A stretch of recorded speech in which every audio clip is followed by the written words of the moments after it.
Before we begin tonight's journey into one of the most overlooked stories in early Christian history, I want to take just a moment to ask for your support. If you're finding value in these deep dives into forgotten narratives, please consider using your hype points on this video. It helps the channel grow in ways you might not realize, and it means the world to us. If you're listening on Spotify, leaving a review truly makes a difference in helping others discover this content. And if you feel like it, drop a comment letting us know what time it is, where you are, and where in the world you're tuning in from. We absolutely love seeing our global community and knowing that someone in Tokyo is listening at dawn while someone in London is drifting off at midnight. If you enjoy what we do here, subscribing helps us continue creating these stories. Now let's begin. There is a particular kind of faith that history tends to forget. It does not perform miracles in crowded marketplaces. It does not deliver sermons that shake the foundations of empires. It does not leave behind letters that churches will read for 2,000 years. This is the faith that walks until its feet bleed, the faith that carries a message through fever and delirium, the faith that nearly dies in obscurity, serving a cause that will not remember its name. Tonight we are going to examine one such story, a story so quiet that most people who have read the Bible dozens of times could not tell you a single detail about the man at its center. His name was Epaphroditus. He was not an apostle. He was not a prophet. He was not even a deacon as far as we know. When he was a volunteer, a courier, a man who said yes when everyone else said the journey was too dangerous and he nearly died for it. What makes his story remarkable is not what happened to him, but what did not happen. There was no angelic rescue, no blinding light, no voice from heaven declaring his mission holy. He got sick. He suffered. He recovered not through some dramatic intervention, but through what the Apostle Paul would later describe almost casually as mercy. God spared him, that is all, and yet Paul insisted that the church honor him. This is a story about the kind of faith that God sees even when history does not. It is a story about sacrifice without fanfare, about service that costs everything and asks for nothing in return. It is a story that begins not with Epaphroditus, but with a small church in a Roman colony trying desperately to help a man they loved who was locked in chains far away. The early church was not the institution we know today. It was fragile. It was persecuted.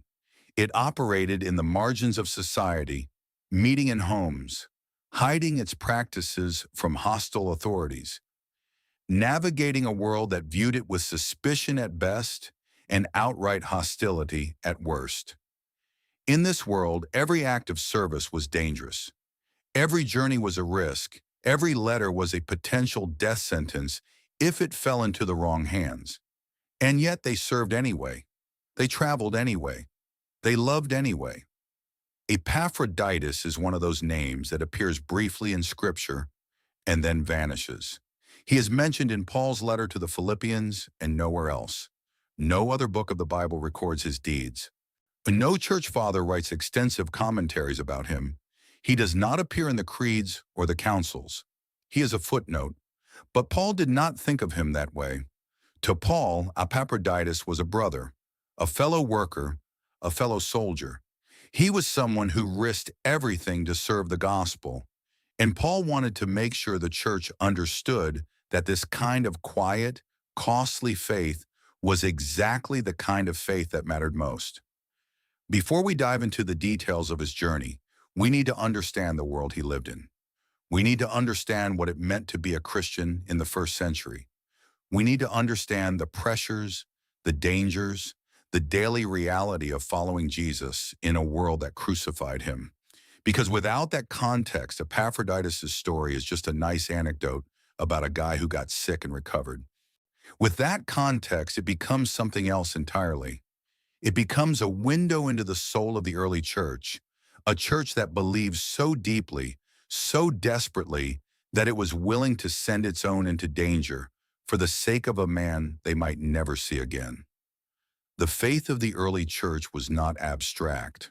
It was not theoretical. It was not something you discussed in seminars or debated in comfortable settings. It was visceral. It was costly. It demanded everything. To become a Christian in the first century was to mark yourself as other, to separate yourself from your family, your community, your entire social world. It was to join a group that the Romans viewed with suspicion, that the Jews viewed as heretical, that the general population viewed as strange and possibly dangerous. Christians did not worship the emperor. They did not participate in the civic festivals that honored the gods. They did not engage in the social rituals that bound communities together. They claimed that a crucified criminal was Lord. They claimed that death was not the end. They claimed that the God of the universe had become human, had died, and had risen again. This was madness to the Greeks. It was blasphemy to the Jews. There was potential sedition to the Romans. And yet people believed. They believed because something about the message rang true. They believed because they had encountered something, someone who changed them at a fundamental level. They believed because the alternative, a world without hope, without resurrection, without the possibility of redemption, was unbearable. So they gathered in secret. They shared meals. They read letters from apostles. And they prayed for each other. They supported each other when the world turned against them. And they sent messengers. Messengers like Epaphroditus, men and women who carried letters, money, supplies, encouragement across hundreds of miles of dangerous roads. Because the church was not a building, it was a network of relationships, and those relationships had to be maintained even when distance and danger made it nearly impossible. This is the world Epaphroditus inhabited. This is the faith he lived, and this is the journey that nearly killed him. Chapter 1. A church under pressure. The city of Philippi sits in the shadow of empire. It is not a place of great theological importance. It is not Jerusalem where the faith was born in the fires of Pentecost. And it is not Antioch where believers were first called Christians, where the Gentile mission took root and flourished. It is not even Corinth with its wealth and controversy, its factions and its letters that would become scripture. Philippi is different. Philippi is practical. Philippi is Roman to its core. It is a colony established by Augustus after the civil wars that followed Julius Caesar's assassination. The Battle of Philippi, fought in the year 42 before the Common Era, was one of the decisive conflicts in Roman history. It was here that Octavian and Mark Antony defeated the forces of Brutus and Cassius, the men who had assassinated Caesar. After the victory, Octavian, who would later become Augustus, the first emperor, rewarded his soldiers by giving them land in Philippi. The city was rebuilt as a Roman colony, a miniature Rome in the heart of Macedonia. For the veterans who settled there, Philippi represented everything they had fought for. It was retirement. It was prosperity. It was the promise that their service to Rome would be honored for the rest of their lives. The city is designed to look Roman. The architecture speaks Latin. The forums, the temples, the baths, the streets, they are all constructed in the Roman style. Deliberate reminders that this is not merely a conquered territory, but a piece of Rome itself, transplanted to the edge of the empire. For the citizens of Philippi, Roman identity is everything. To be Roman is to be civilized. To be Roman is to be part of the greatest empire the world has ever seen. To be Roman is to participate in the civic religion that binds the empire together, the worship of the emperor, and the honoring of the Roman gods, the festivals and sacrifices that mark the rhythm of the year. This civic religion is not optional. It is how you prove your loyalty. It is how you demonstrate that you are a good citizen, a reliable member of the community, someone who can be trusted. And then in the middle of this thoroughly Roman city, there is a church. It starts small. It always does. Paul arrives in Philippi around the year 50 on his second missionary journey. He comes with Silas, Timothy, and Luke. They do not arrive with fanfare. They do not have the backing of any major institution. They do not have wealthy patrons or letters of introduction from powerful people. They have a message and they have faith that God will open doors. The first door opens by a river. There is no synagogue in Philippi, at least none that Paul can find. And this is unusual. In most cities Paul visits, he starts by preaching in the synagogue, where there is already a community that knows the scriptures, that understands the concept of Messiah, that has a framework for understanding who Jesus is. But Philippi has no synagogue. According to Jewish law, you need at least 10 Jewish men to form a synagogue. And apparently Philippi does not have even that many. So on the Sabbath, Paul goes to the place where Jews typically gather when there is no synagogue by the water outside the city gates where ritual purification can take place. He finds a group of women praying. One of them is named Lydia. She's a dealer in purple cloth, a businesswoman, someone with resources and connections. Purple dye is expensive. It is extracted from sea snails, and it takes thousands of snails to produce even a small amount of dye. Only the wealthy can afford purple cloth, which means Lydia's customers are the elite of Roman society. She's not Jewish by birth, but she's described as a worshiper of God, which means she has been attending Jewish gatherings, learning the scriptures, seeking the God of Israel, even though she was not born into the covenant community. Paul speaks to the women by the river. He tells them about Jesus. He tells them about the Messiah who was crucified and raised from the dead. He tells them about the forgiveness of sins, about new life, about a kingdom that is not of this world. And Lydia listens. The text says that the Lord opened her heart to respond to Paul's message. This is significant language. It is not that Paul's argument was so compelling that she could not resist. It is not that his rhetoric was so powerful that she was convinced against her will. It is that God opened her heart. Faith in the biblical understanding is not something you work up on your own.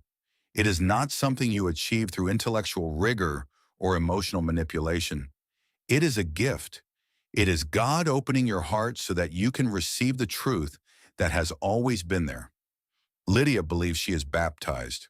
Her household is baptized. And she invites Paul and his companions to stay in her home. This is how the church in Philippi begins. Not with a dramatic public sermon, not with signs and wonders in the marketplace, but with a conversation by a river and a woman's decision to believe. The church grows slowly. More people hear the message. More people believe. They meet in Lydia's home and perhaps in other homes as well. They pray together. They share meals. They break bread in remembrance of Jesus. They read letters from Paul when he is away. They try to figure out what it means to follow Jesus in a city that worships Caesar. It is not easy. The pressure on the church is not always violent, but it is always present. In a Roman colony, civic participation is expected. The festivals, the sacrifices, the public rituals, these are not optional. They are how a person proves their loyalty to Rome. To refuse participation is to mark yourself as suspect, as different, as potentially dangerous. Christians refuse. They cannot burn incense to the emperor. They cannot call him Lord. They cannot participate in the sacrifices to the Roman gods. And they cannot attend the festivals that honor Jupiter or Mars or Venus. This makes them strange. It makes them outsiders. It makes them a problem. For some members of the church, this means social ostracism. Neighbors stop speaking to them. Business relationships dissolve. Families disown them. Merchants refuse to sell to them. Employers refuse to hire them. For others, the pressure is more severe. Slaves who become Christians may face punishment from masters who view their new faith as insubordination, as a threat to the social order. A slave who believes he is equal before God, who believes he has dignity and worth, is a slave who might not be as easily controlled. Women who become Christians may face pressure from husbands who do not share their faith. Children may face pressure from parents. And the family is the basic unit of Roman society.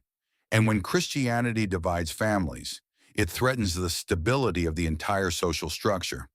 The church in Philippi is tolerated, but barely. They are not dragged into the streets and executed. Not yet anyway. But they live with the knowledge that their faith comes at a cost. They live with the knowledge that at any moment the tolerance could end. At any moment, the authorities could decide that this strange new sect is too dangerous to ignore. At any moment, they could be called to account for their refusal to participate in the civic religion.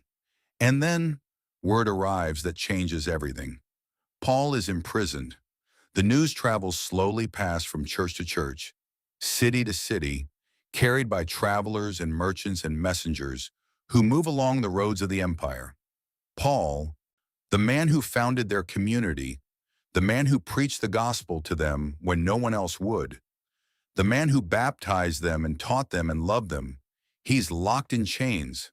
The details are unclear. Some say he's in Rome, awaiting trial before Caesar. Some say he is in Caesarea, held by the Roman governor Felix, who is waiting to see which way the political winds will blow before deciding Paul's fate. The distance is immense either way, and the implications are terrifying. If Paul is in prison, it means the authorities are paying attention. It means the faith that once seemed like a marginal curiosity, a strange Jewish sect that the empire could safely ignore, is now being taken seriously enough to warrant arrest. It means they could be next. But the church in Philippi does not respond with fear. They respond with love. And they want to help Paul. They want to send him money, supplies, encouragement. They want him to know that he is not forgotten, that they are praying for him, that they stand with him even from hundreds of miles away. In the ancient world, prisoners are not provided for by the state. There are no prison cafeterias, no taxpayer-funded meals. If you're in prison and you do not have friends or family to bring you food, you starve. If you do not have money to bribe the guards, you suffer in the worst conditions imaginable. Paul needs help, and the church in Philippi wants to provide it, but someone has to carry it. The journey is dangerous. The roads are long. Bandits operate in the mountains between Macedonia and wherever Paul is being held. Illness spreads in the crowded cities along the way. There is no guarantee that whoever goes will come back. The church discusses the matter. They pray. They calculate what they can afford to send. It is not much. They are not a wealthy congregation. Most of them are working-class people. Some are slaves. But it is something. It is what they have. They scrape together coins. They gather supplies. They write letters of encouragement. They prepare everything that Paul will need to survive in prison, to bribe the guards if necessary, to buy food, to pay for basic necessities. And then they face the question that has been hanging over the entire discussion. Who will go? The room is silent. Everyone knows what the journey entails. Everyone knows the risks. Everyone loves Paul.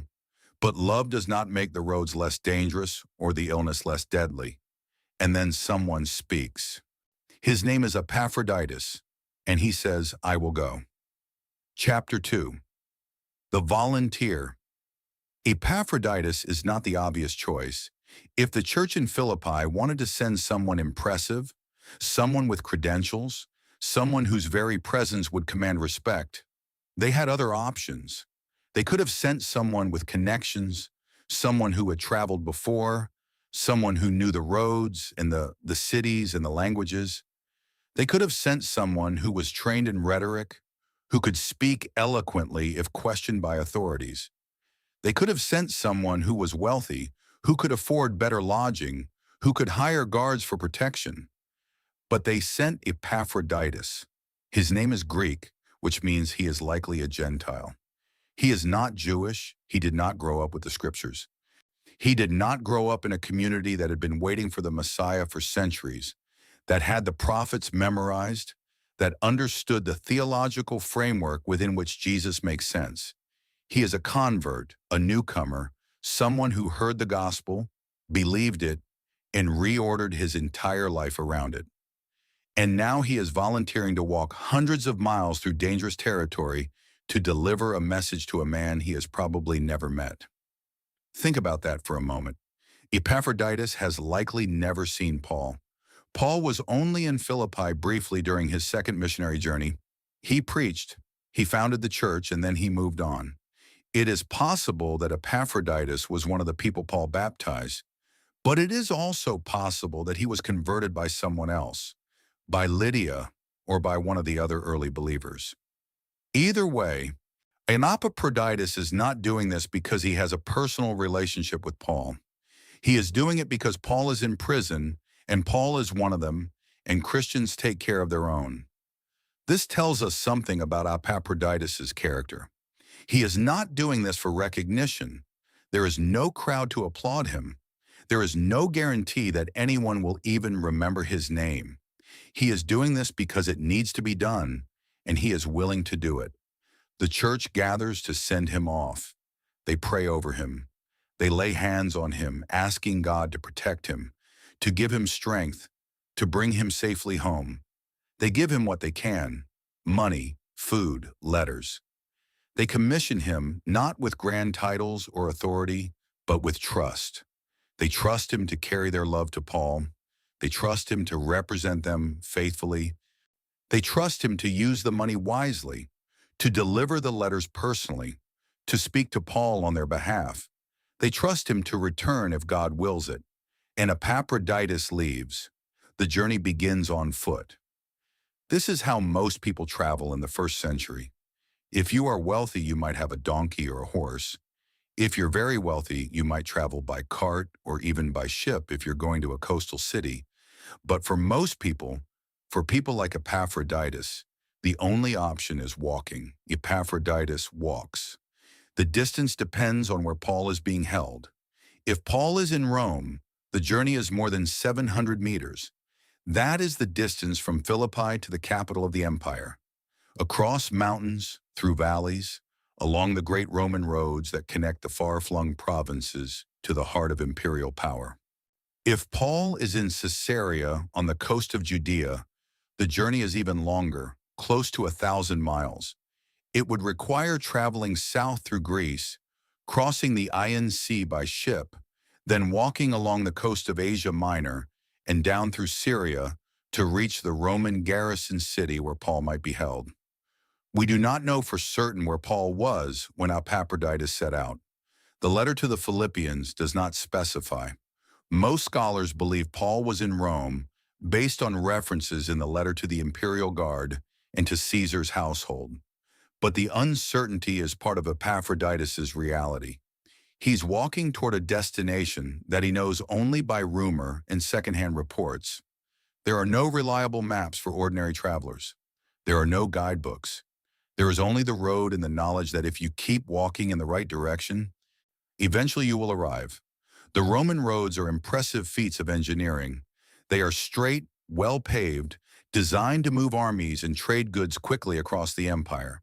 The Via Egnatia, the great road that connects Philippi to the western coast of Greece, is one of the most important roads in the empire. It is paved with stone. It has milestones marking the distance. It has rest stops and way stations at regular intervals. But the roads are not safe.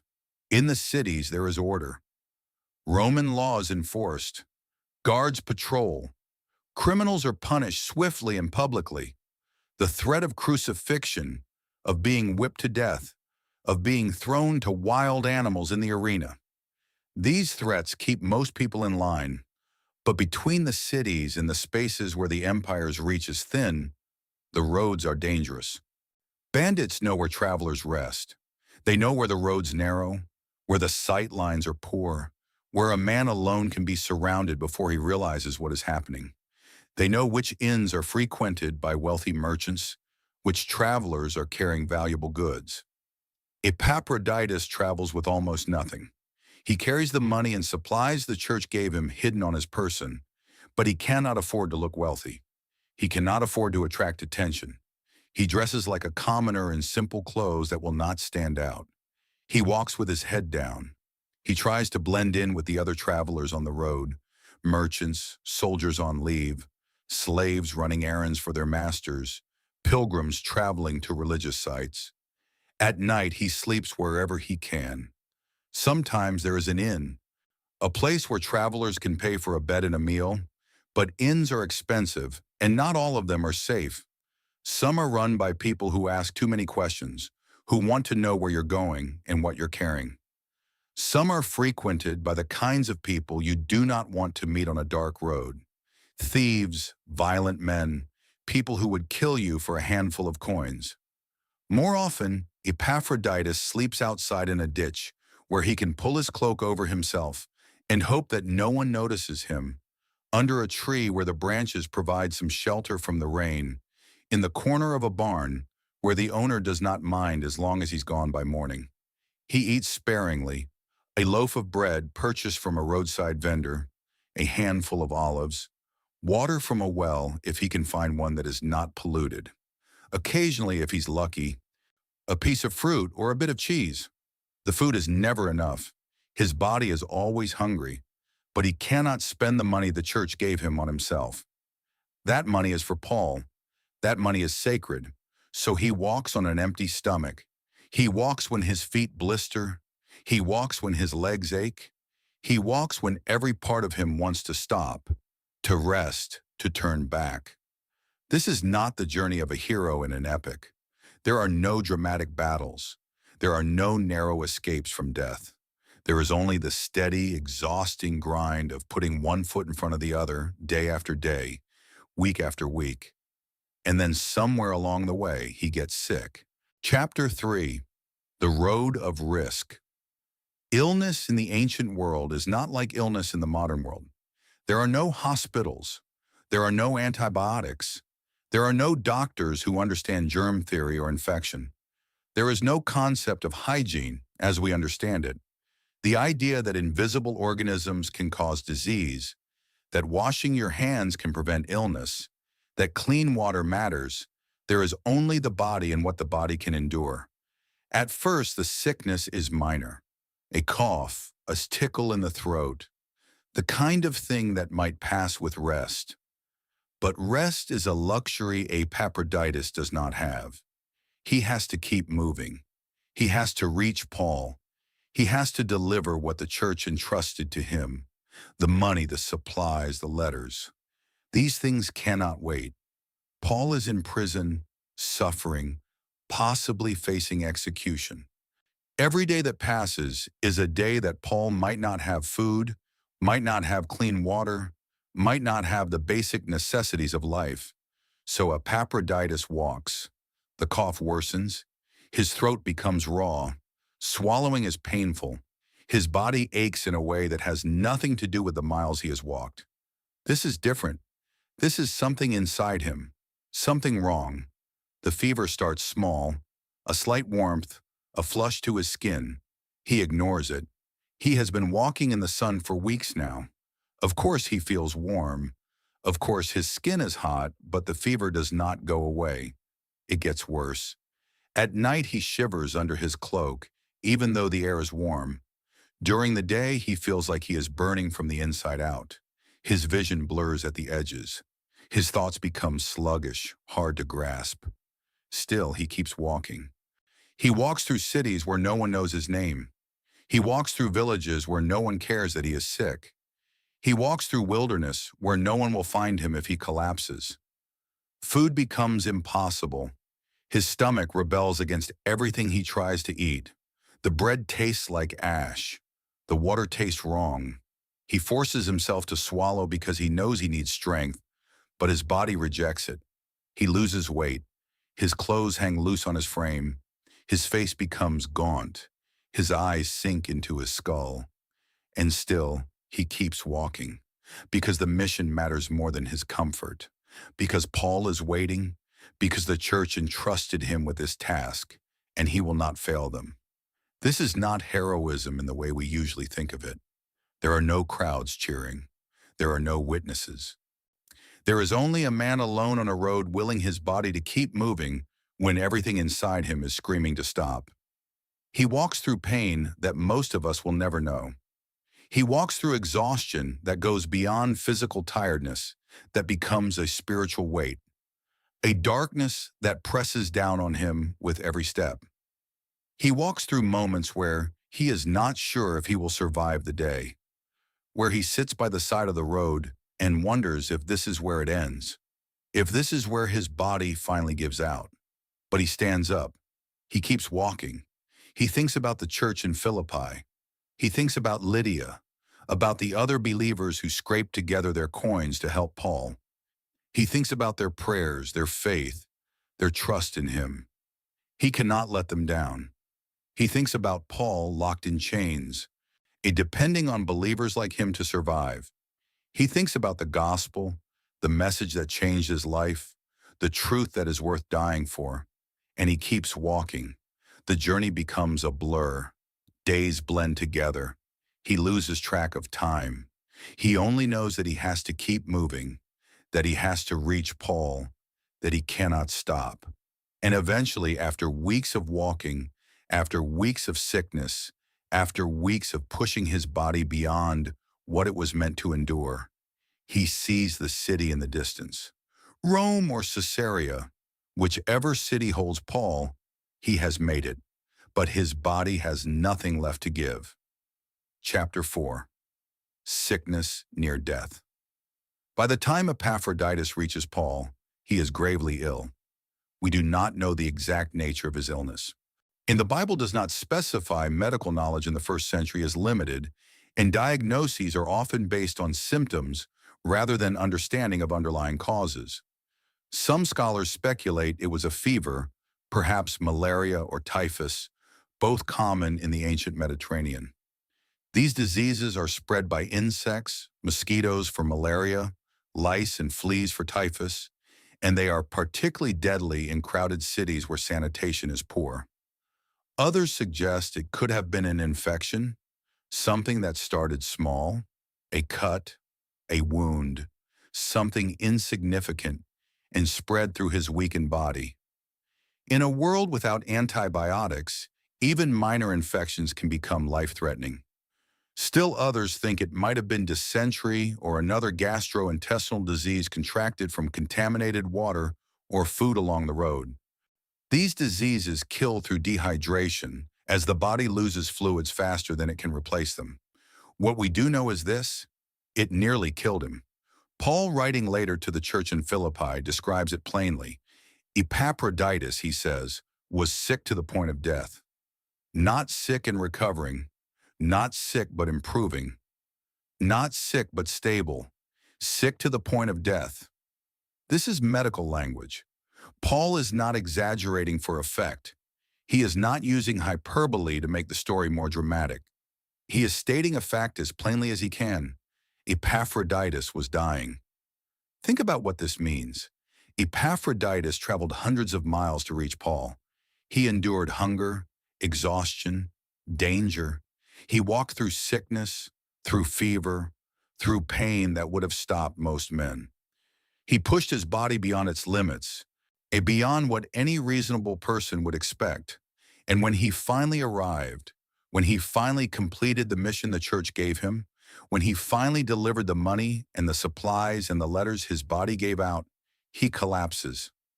Maybe in Paul's presence as he is handing over the money, maybe in whatever lodging he found near the prison after he has finally allowed himself to rest. The text does not say. What it does say is that Paul is with him. Paul sees him suffer. Paul watches as Epaphroditus' condition deteriorates, as the fever burns higher, as the strength drains from his body, and Paul can do nothing. This is important to understand. Paul is an apostle. He has performed miracles. He has healed the sick. He has cast out demons. He has raised the dead. In the book of Acts, we read about Paul healing a man who had been lame from birth. We read about Paul casting out a spirit of divination from a slave girl.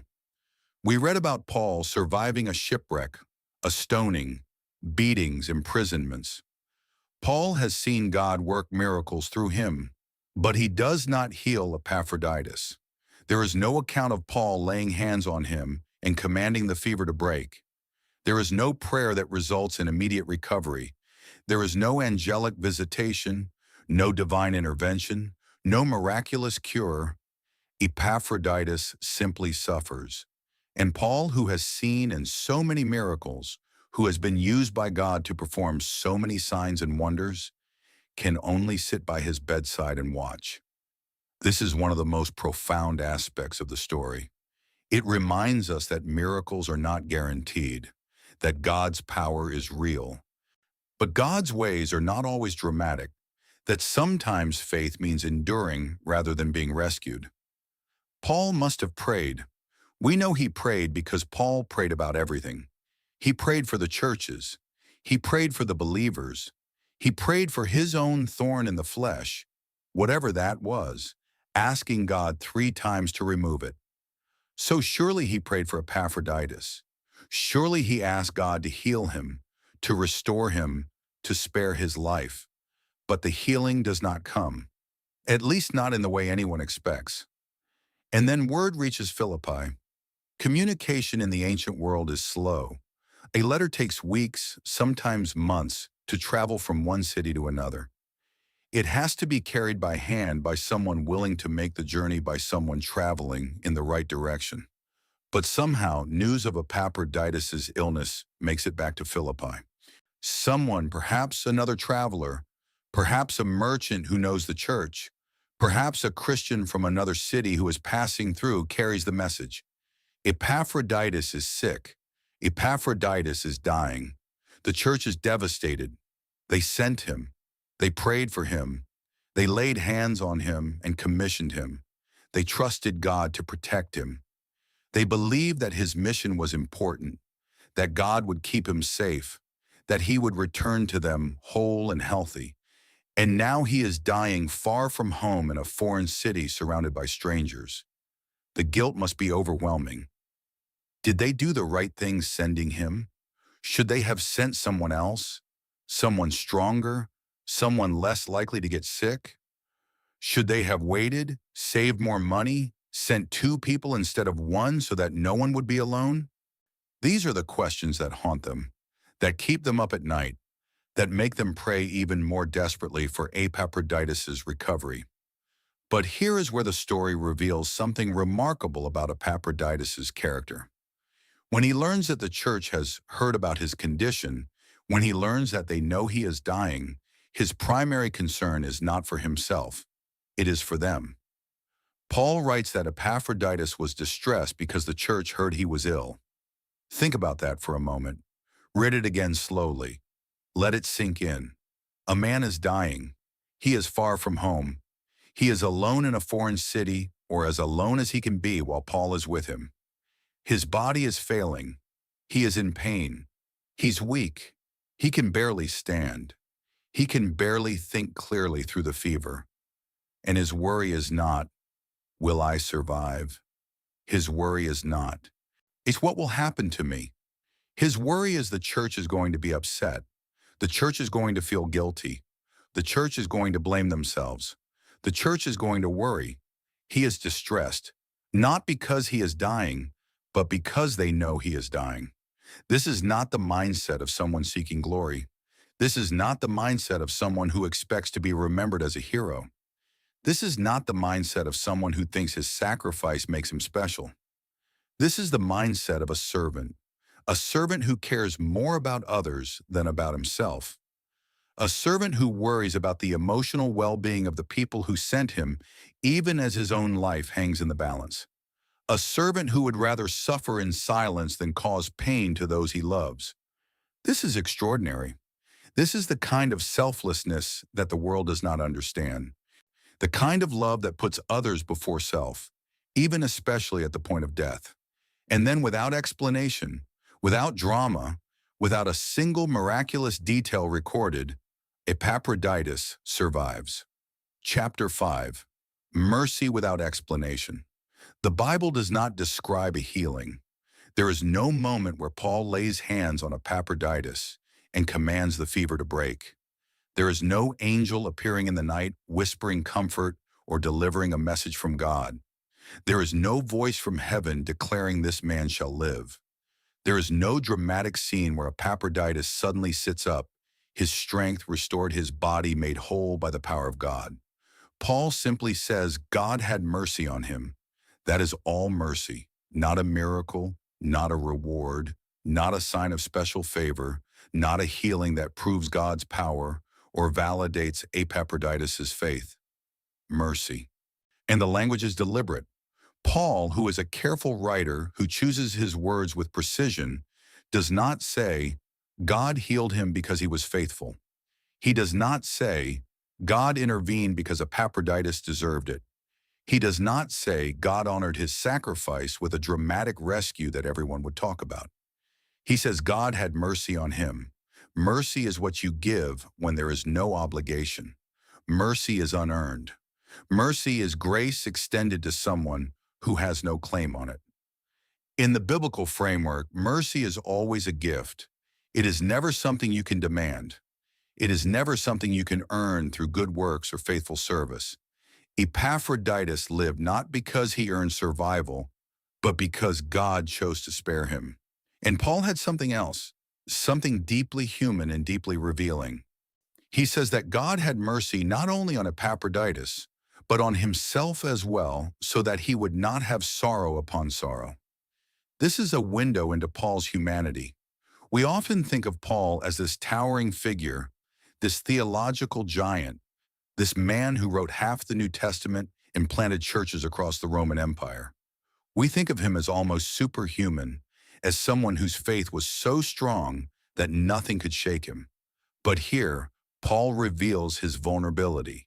He is in chains. He is suffering. He is facing an uncertain future. He does not know if he will be released or executed. He does not know if he will ever see the churches he planted again. He does not know if his ministry is coming to an end. And in the middle of all this, Epaphroditus arrives. A brother, a friend, a messenger from a church Paul loves deeply, a bringing money and supplies and encouragement, and then nearly dies. The thought of losing him, the thought of Epaphroditus dying after coming all this way, after sacrificing so much, after serving so faithfully, is almost too much for Paul to bear. He describes it as sorrow upon sorrow, as if he is already carrying so much grief, so much pain, so much uncertainty that the death of Epaphroditus would be the weight that finally breaks him. So God spares him. Not because Epaphroditus earned it, not because Paul prayed hard enough or had enough faith, but because God in his mercy chose to spare them both from that particular sorrow. This is a profound theological point. It reminds us that God's mercy is not a transaction. It is not something you can bargain for or earn through religious performance. It is a gift freely given for reasons we cannot always understand. Epaphroditus recovers slowly. The fever breaks. The strength begins to return to his body. He can sit up. He can eat. He can think clearly again. But it is not a dramatic recovery. It is not an instant transformation from sick to well. It is gradual, painful, slow. His body is weak. He has lost weight. His muscles have atrophied from weeks of lying sick. He cannot walk far without tiring. He cannot carry anything heavy, but he is alive, and eventually he is strong enough to travel. Paul makes a decision. Epaphroditus needs to go home. He needs to return to Philippi, to the church that sent him, to the people who have been praying for him, to the community that loves him. Paul writes a letter. It is addressed to the church in Philippi. It is full of encouragement, instruction, theology. It contains some of the most beautiful passages in all of Scripture. The hymn about Jesus emptying himself and taking on human form. The exhortation to rejoice in the Lord always. The promise of peace that surpasses understanding. This letter will become part of the New Testament. It will be read in churches for 2,000 years. It will be translated into hundreds of languages. It will shape the theology and practice of billions of Christians. But Epaphroditus does not know that. To him, it is simply a message from a man in chains to a church that loves him. Paul gives him the letter. He sends him home. He tells him to carry this message, to deliver it to the believers, to tell them that Paul is okay, that he is still preaching the gospel even in chains, that he has hope, and Epaphroditus, still weak, still recovering, it begins the long journey back to Philippi. Chapter 6. Returning without glory. The journey back to Philippi is not triumphant. There are no crowds waiting to celebrate Epaphroditus' return. There is no parade through the streets. There are no songs written about his heroism. He is simply a man walking home after nearly dying, far from the people he loves. And the walk is hard. Epaphroditus is not healed in the dramatic sense. He's not restored to full strength. His body is still recovering from the illness that nearly killed him. He's simply alive, which is more than anyone expected, but less than anyone hoped. He walks slowly, much more slowly than he did on the journey to Paul. His legs are weak. His breath comes short. He has to rest often, sitting by the side of the road, waiting for his strength to return. And the miles that he covered on the way to Paul, pushing through pain and fever, now feel impossible. What once took him a day now takes 2 days, sometimes 3. But he keeps going. He carries Paul's letter carefully. It is precious. It is personal. It contains words that the church needs to hear. Words that will encourage them, strengthen them, remind them of what they believe and why they believe it. The letter is not long. A few pages may be written on papyrus or parchment, but it is heavy with meaning.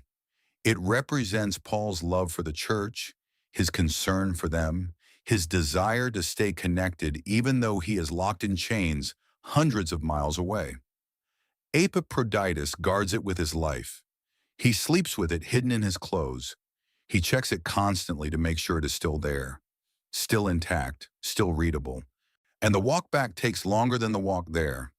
But eventually, after weeks on the road, after weeks of slow, painful progress, Epaphroditus sees the walls of Philippi in the distance.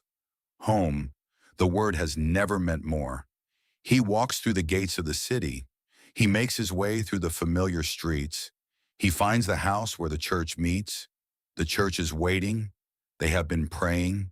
They have been worried. They have been imagining the worst.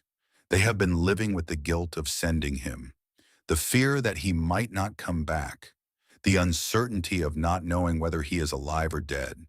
And then he appears. He's thin. He's pale. He walks slowly, carefully, like a man who is still learning to trust his body again. But he is alive. The church surrounds him. They embrace him. They weep. They thank God for bringing him home.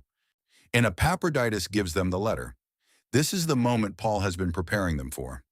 In the letter, he has written specific instructions about how the church should receive Epaphroditus, about how they should treat him, about what his service means. Receive him in the Lord with all joy, Paul writes, and honor such people because he nearly died for the work of Christ, risking his life to complete what was lacking in your service to me. This is not a command to throw a parade. This is not a call to build a monument or write songs about him. This is a simple, profound recognition. What Epaphroditus did was valuable, even though it was not spectacular. He did not preach to thousands. He did not write scripture. He did not perform miracles. He carried us message. He delivered aid. He nearly died doing it. And Paul says, to honor him. Chapter 7, the lesson for the church. Paul's instructions to the Philippians are specific and deliberate. He tells them to receive Epaphroditus in the Lord with all joy, not with pity, not with guilt, not with awkwardness or uncertainty about how to respond to someone who suffered so much on their behalf. With joy because he is alive, because he is home, because his mission was successful, because God was merciful. Paul tells them to honor such people, not just Epaphroditus, but people like him, people who serve quietly, people who risk everything without seeking recognition, people who nearly die in obscurity for the sake of the gospel. And he tells them why. Because he nearly died for the work of Christ, risking his life to complete what was lacking in your service to me. This last phrase is interesting. What was lacking in your service to me? Paul is not criticizing the church. He is not saying they failed or that their love was inadequate. He is simply acknowledging a practical reality. They wanted to serve Paul to help him to support him in prison, but they could not do it themselves. They were in Philippi. He was in Rome or Caesarea. The distance made it impossible. So Epaphroditus went on their behalf. He completed what they could not complete. He carried what they could not carry. He risked what they could not risk. And Paul says, honor him for it. There is a theology embedded in this command, and it is a theology that the church desperately needed to hear, not just in the first century, but in every century since.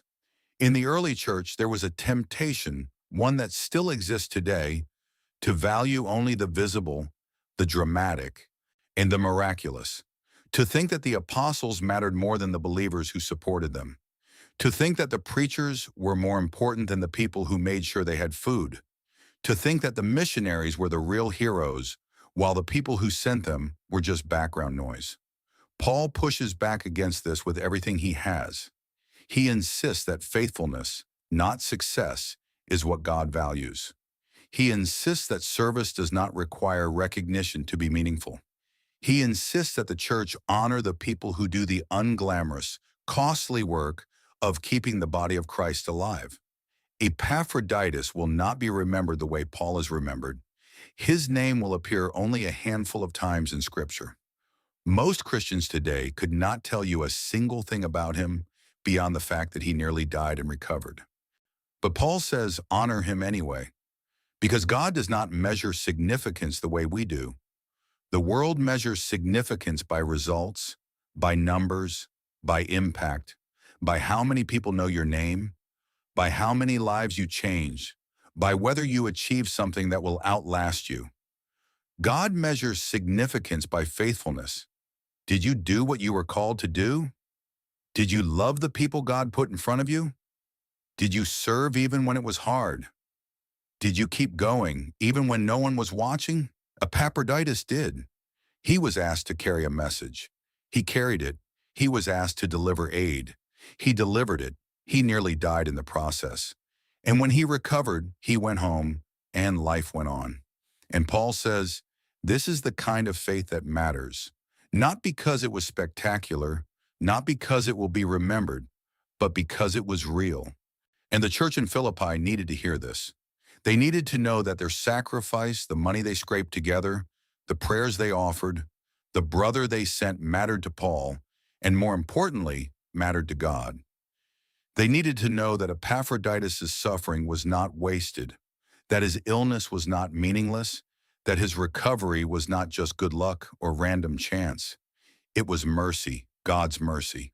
And that mercy meant something. And we need to hear it too. We live in a world that celebrates the spectacular. We celebrate the pastors with mega orches and best-selling books.